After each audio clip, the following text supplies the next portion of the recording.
Week in America. I've got a great deal of respect for air traffic controllers. If you visually would like to see why, you can go to the website of our guest on This Week in America. It's natca.org, National Air Traffic Controllers Association, natca.org. Or you can go to flightaware.com and see, actually, even as we speak, all of the flights in the air over the United States, all controlled by somebody. If you talk about a high-pressure job, we're talking about air traffic controllers. A gentleman who spent 23 years near Cleveland as an air traffic controller, now president of the over 15,000 members of the National Air Traffic Controllers Association, is our guest on This Week in America, Patrick Forey. Patrick, thank you very much for joining us.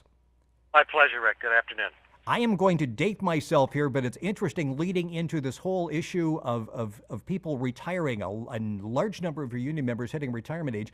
Did a television show back, and this would have been the early 80s, during the strike, during the Reagan years, with air traffic controllers that works out of Dayton, Ohio. A lot of the people that were hired during that period, I understand, are retiring at an alarmingly high rate. I'm understanding you're losing about 3 air traffic controllers a day.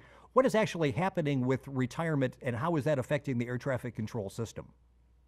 You're absolutely correct, Rick, on your statistics there. The bulk of the controllers that are in the system right now are probably hired between 1981 and 1987. And then they trickled on off for about the next 4 or 5 years that they hired more, and they really pretty much slowed down from 91 all the way up till just this last couple of years. These controllers are retiring and leaving the occupation about 3 a day because they're all eligible to retire. However, I believe most of them would probably stick around longer past retirement age, eligibility age, if they had a working condition in a workplace that was conducive to them and they were treated like the professionals that they are. Now we have a major crisis in staffing across the country.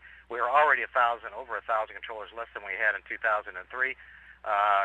We have so many, about 2,500 controllers that are eligible to go right now. And the agency, in their infinite wisdom, imposed real draconian work rules and a pay system that cut pay by 30% for new people coming in and froze everyone else that was there at their current pay. And it's just encouraged everyone to just leave as soon as they can, because there's really no point in sticking around. That is going to be detrimental to the flying public, in my opinion. I think this is going to be a very, very troubling summer. Delays are up anyway. And I think if you've ever flown lately, you see the crowds on these airplanes. Well, yeah, and if you look at the equation, what you're telling me is we have fewer air traffic controllers for a number of reasons, retirement and the fact that they're trying to cut back anyway, they being the FAA. At the same time, the whole air system is trying to accommodate more aircraft, more landings, more takeoffs. I mean, this doesn't seem like it's a real good equation. No, it certainly doesn't, and it's all the result of managing to budget instead of managing the safety. The agency, in their infinite wisdom, has decided that they're going to cut controller staffing because they believe they can do it. And luckily, we haven't had any major incidents or accidents. But traffic is now pre-9/11. It's back up to the 9/11, before 9/11. And in some places, many places, it's exceeded that level. Within the next 10 years, we're looking at a billion passengers flying through the system. Right now, we're about 760 million a year. And that adds to congestion. That's going to cause delays. And certainly, because of the short staffing and the fatigue that the controllers are suffering because they're working longer times on position, longer days of the week, 6-day work weeks, mandatory overtime in many places, they're getting fatigued. And we're just concerned that someone can make a mistake. You're listening to This Week in America. Our website is thisweekinamerica.us. Our guest on the program is Patrick Forey. Patrick is the president of the National Air Traffic Controllers Association. His website is natca.org. A lot more information on what we're talking about. Read something, and I think it was around a year ago, that's really stayed with me. The Terminal Radar Approach Control in Long Island. And I was reading a story regarding that, a history of disagreements between air traffic controllers and the FAA over staffing. And the FAA said, we're going to start running this like a business. And I'm thinking, I would rather you said we're going to start running this like your life depended on it. Is it business that's driving the FAA with these directives? I believe so, Rick. And not only business, I think there's the long-term goal to privatize the air traffic control system. You can see it by what the agency is doing right now and what the administration is proposing with user fees. They're trying to open the door to create an alternate stream of revenue and take the control of the system away from Congress. And secondly, they're proposing different funding streams in the new finance in their budget for this year, for 2008 appropriations, where that part of it will be for the air traffic organization, part of it will be for the safety function of the agency, which in my estimation should be the same damn thing. But what they're trying to do is separate the operational from the regulatory so that they can privatize it out like they're doing in the rest of the world. Bad news, bad idea, and we're going to do everything we can to stop them from doing that. Not too long ago, I read an article, a representative of the National Transportation Safety Board was saying the biggest problem is fatigue, and we're really fortunate fatigue hasn't played a major role in an accident up to this point, but basically we're on borrowed time. Is that the biggest issue you feel you deal with in your members is fatigue? I think fatigue is a growing concern. You always have fatigue because it's a very stressful job. It takes a mighty concentration and focus when you're working, but because we're now working longer, more than 2 hours on position at a time. We used to have a rule that would stop after 2 hours. The agency got rid of that when they imposed their work rules. You can keep someone there for 4 hours as long as it meets their staffing and their budget concerns. And so what that does is people get, when you are concentrating real hard on something, and you're working 100 airplanes over an hour period, when you're like Atlanta Tower or O'Hare Tracon or Dallas, essentially you lose focus after a period of time, and you get stressed out and you get fatigued, and that's not good for anybody. Is the job any easier? I say that because I'm assuming computers, and this I guess is the good bad side, computers are helpful. The bad news is you have computers there because we all know, even though there's redundancy built into the system, that there are occasionally computer issues. Is it any easier doing the job now than it was when you started, during the first few years of your 23 years in the tower? I wouldn't say it's easier. The traffic has actually gotten more difficult. What is better is we don't have as many failures of our systems. The radar scopes and the actual radar systems themselves. That's gotten better. However, the agencies now, with their managed budget philosophy, is going down a course of stopping maintenance and letting everything break. So they're calling it, I think it's service management system or something like that. I can't think of the acronym or the name offhand. But essentially what they're saying is we're not going to maintain equipment anymore. We're going to wait till it breaks. Then we're going to go fix it. It's more cost effective as far as they're concerned. And to me, that is complete insanity. Why you would not maintain your car? You certainly don't want to break down or the tire to blow out when you're doing 60 miles an hour on the freeway. Essentially, that's what the agency is doing. They're basically saying, we'll just keep plugging along, and oops, I hope it doesn't break when they're in the middle of an inbound push. You're listening to This Week in America. Our website is thisweekinamerica.us. We're talking about the problems in air travel with the president of the Air Traffic Controllers Association, Patrick Forey. I want to talk about an issue because it brings up some of the items that we talked about that happened, I think, the first part of May of this year. Griffiss Airfield, which I understand is in Rome, New York, didn't have anybody to operate the facility. Shut down, a problem in itself. That responsibility was transferred to another tower where they really had no experience or training in how to handle that particular airspace. Tell us what happened there and the warning signs that we should be aware of.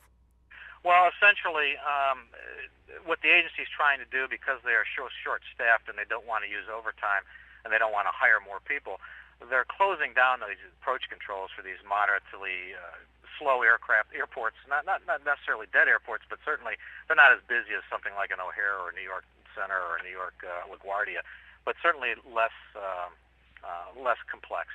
But they're basically sending that airspace over to facilities where they haven't trained the controllers any of the operations for that facility and none of the specifics of that facility. There's no procedures in place on how they're going to transfer. There's no procedures in place on how they're going to operate that piece of airspace. And it's just, instead of planning this stuff out, essentially what they did at Rome, and this is not the only place it's happened, it's happening all over the place. Essentially that puts, I believe, the traveling public at risk. Well, again, at a time when they're saying, to minimize the chance of delay, to minimize the problems you're going to have in making connections, that type of thing, you may want to fly to a medium or smaller airport, not into O'Hare, but somewhere fairly close to the metropolitan Chicago area that isn't as trafficked. But I'm reading that small and medium airports are where they're having some of these issues. Correct, and that's the problem. Those are the places they think they can get away with the reduced staffing, with working one person on a midnight shift, or basically closing down the airspace to save a few bucks. Again, it's all that manage the budget philosophy instead of manage the safety. That's what the air traffic control system should be all about, and that's what the FAA should be all about. Tell me about the time that the 23 years you spent. How do you deal with a particularly stressful day, whether it's weather and you've got all sorts of issues and planes are backed up, or whether you've got a situation that if something hadn't have been done could have been catastrophic? How do you deal with that? And when you leave at the end of the day, how long does that take to get out of your mind? Well, that's a funny that's a good question, Rick. The only way you can really deal with it is you sit down, you relax, you try and talk to somebody that worked with you. I mean, I was many an evening where early on in my career when we worked very busy traffic, it was flying all over the sky because of thunderstorm activity, so nobody was on their route of flight. We had aircraft that we had no idea where they were going or what their flight plans were because it was never entered into the computer because everyone was just totally wiped out and down the tubes. And then you get something like a computer failure, a radar failure, or electronics failure, or something like that, and it just blows your mind. You just sit there, Jesus, what are we going to do? Yeah. Go to the next thing. You go to the frequencies. You try and start talking and find them where they're at and separate my altitude. It's just chaos. But when you get done, you go into the cafeteria, you go into the break room, and you sit down, you talk about it, have a cup of coffee. But now it's getting to the point where our guys aren't getting breaks. They're just getting 15 minutes to run out and come back in. It takes time to get that stuff out of your head to power down, so to speak, and then get ready to come back and power back up again. And we're not getting the time to do that because the people that are managing this agency don't have a clue what it takes and what it does to the human body when you work an aircraft.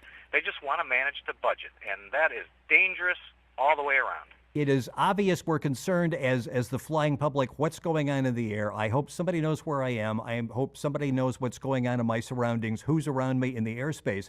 But I read more and more that runway incidents are on the rise. In fact, some people have said taxiing may be the most hazardous part of flying. What's happening on the ground? How dangerous has that become? Well, I think the ground's always been a confusing factor now that you have more aircraft at certain facilities taxiing around, or you have more runways and you have crossing runways. It gets more complex and difficult to make sure you're not getting in the way of somebody else. Markings could be done quite a bit better on the ground at airports, and that costs money, and it costs. You got to get the cities and the airport authorities to go ahead and do that. And if they don't do it, they don't do it. Procedures are put in place on our end to try and make sure that we are always vigilant, that we didn't put someone on a runway, that we don't have an active runway when we cross it, or that we're not putting aircraft nose to nose on a taxiway, which just messes everybody's day up. But we also could get equipment in the towers, too. It's called ASDX equipment. It's kind of like a ground radar that can separate, and we can know exactly where all the aircraft and vehicles are on the airport surface area. And we only have that in very few towers, and we'd like to get in a hell of a lot more towers. Is that the beacon system? I read something about you can put a beacon on a fire truck, a snowplow, that type of thing, and track literally where they are on the ground. Absolutely. And that's not happening in many airports, you're saying? No, it's not happening. I don't know for sure how many facilities actually have the ASDX capability, but it's only a handful. We have been pushing to try. I mean, there's been absolutely no new implementation of modernization or separation safety equipment in the FAA in the last 3 or 4 years. They've been working on ADS Bravo, which is a new surveillance system and a satellite radar, so to speak, for layman's terms. But really haven't implemented it yet. We really haven't seen any great introduction because when you're trying to manage the budget, guess what? You don't have any money to spend on anything. We got about 2 minutes left. You're listening, by the way, to This Week in America. Patrick Forey is our guest. He is the president of the National Air Traffic Controllers Association. His website is natca.org, and you can link onto that by going to our website. I want to ask you where you were on 9/11, talking to people that worked that day, your thoughts when you realized what was happening, and how that's basically changed air traffic controlling after that. It's interesting. I was actually at a conference in New Orleans on 9/11, so I wasn't working airplanes that day. And I can tell you it really was surreal. The fact that you go outside and you don't see any airplanes flying. We couldn't get out of the town through aircraft. We had to drive 2 days later, and trying to find a rental car was incredible. But it was just a surreal experience, and the folks I talked to were just stunned. My folks and friends that work at Cleveland Center, where I'm from, actually were working a couple of the aircraft that were involved in that incident. They did, as usual, a stupendous job. as they always do, as we all did in the system. I mean, we put down literally 5,000 aircraft in 2.5 hours without incident, without delay, without anything. And we just put them all on the ground. We've never practiced that kind of thing. We've never been prepared for that kind of thing. But the controllers did it. And you know what? It's not even recognized by the FAA. You know, and that's interesting because I'm thinking the aspect of actually watching the radar and seeing planes disappear and realizing what's happening. The other side of that is the word was out, get people out of the air as quickly as possible, and you did that without incident. We unfortunately are out of time. An interesting segment. Hopefully we can have Patrick back. It's a major issue that faces all of us as travelers. Patrick Forey has been our guest on This Week in America. He is the president of the National Air Traffic Controllers Association. Over 15,000 air traffic controllers, engineers, and safety professionals. His website is natca.org. Patrick, thank you very much for joining us. You're listening to This Week in America. We're right back in just a minute.